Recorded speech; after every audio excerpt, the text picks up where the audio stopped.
কি যে যন্ত্রণায় আছি কি বলবো। আর সেই ভরা উঠানের রাস্তা যদি দেখে বন্ধ করে তাহলে তো কিছু বলারই নেই, কারণ ভিডিও অনেক বড় হয়ে যাবে। তাই আমি ভাবছি যে আলাদা আলাদা করে আপনাদের সঙ্গে শেয়ার করব এই খাবারের আয়োজনের ভিডিও। রান্নাটা যেহেতু আমার শ্বশুরের পুরান বাড়িতে হবে, তো এখানে সব আত্মীয় স্বজন, তো সেজন্যেই। আসসালামু আলাইকুম। এই ভিডিওটা হচ্ছে ফেনী থেকে আসার পরে আমি 150 জনের খাবারের আয়োজন করছি। তো এটা আমার গ্রামে, আমাদের নিজেদের মধ্যেই। তো ভাবলাম আপনাদের সঙ্গে একটু শেয়ার করি। তো 150 জনকে খাওয়ানোর জন্য আমি একটা লিস্ট করেছিলাম।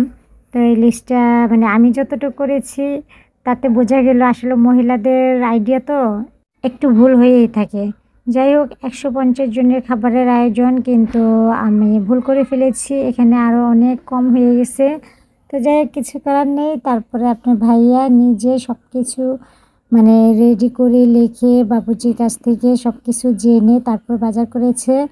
আর আমি ভাবছিলাম আমি যেটা করছি সেটা হবে, পরে দেখলাম যে না, আমার আসলে অতটা আইডিয়া এখনও হয়নি। তো যাই হোক, এখন সব কিছু বাজার করতে যাবে।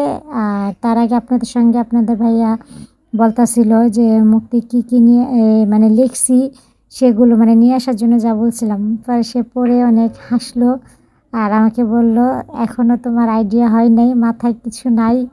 মানে আপনার ভাইয়া বলতেছিল আমার মাথায় নাকি কিছুই নেই। যাই হোক, বাজার করে তো আপনার ভাইয়া এই যে চলে আসছে। তো এখন কী নিয়ে আসলো চলুন দেখি। এখানে তেলের বোতল নিয়ে আসছে 5 লিটার, যদিও তেল আরও লাগছে, কারণ এই তেলে হয়নি, আরও তেলের দরকার হয়েছে। এটা পরে নিয়ে আসছিল, এরপরে ব্লগে দেখতে পারবেন। আর এই যে এখন কী নিয়ে আসছে সেটা আগে আমরা শেয়ার করি, কারণ ভিডিও অনেক বড় হয়ে যাবে। তাই আমি ভাবছি যে আলাদা আলাদা করে আপনাদের সঙ্গে শেয়ার করব এই খাবারের আয়োজনের ভিডিওগুলো। তো এদিকে হচ্ছে ডাল নিয়ে আসছে, কারণ মুসুরি ডাল লাগবে।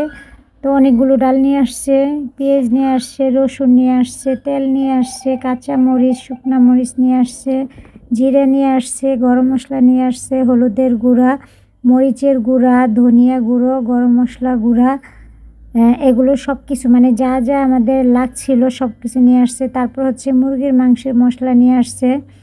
তো এগুলো সে তারপরে বাবুর্চির সাথে কথা বলে সব কিছু নিয়ে আসছে, কিন্তু আমি যে হিসাবটা করছিলাম যদি আমার হিসাবে ভুল ছিল। তো যাই হোক, মানুষ মাত্রই তো ভুল করে।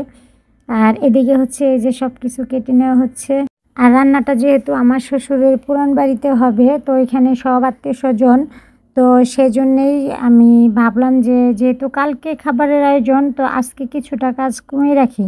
তো এদিকে আমার মেয়ে, চাচি, আমি মিলে রসুন, আদা এগুলো ছুলে নিচ্ছি যতটুকু পারে, আর বাকি যা থাকবে সেগুলো। আমাদের উঠানের যে অবস্থা, কিছুদিন ভালোই ছিলাম, ফেনী থেকে আসার পর উঠানটা শুকাইছিল, দেখেন আবার যা তাই অবস্থা, আবার যা তা অবস্থা হয়ে গেছে দেখেন। আর এটা কিন্তু পরের দিনের ভিডিও, রাত্রে সব মশলা কেটে কুটে নিয়েছিলাম। এখন হচ্ছে সকাল, আর এক এক করে সবাই আমরা পুরান বাড়িতে চলে যাব। এখানে সবাই অপেক্ষা করতেছে, আমরা গেলে তারপর বাকি কাজগুলো করা হবে। দেখেন এই যে যন্ত্রণায় আছি কি বলবো, একটু বৃষ্টি হইলে উঠানটা ভরে যায়। আর সেই ভরা উঠানের রাস্তা যদি দেখে বন্ধ করে তাহলে তো কিছু বলারই নেই।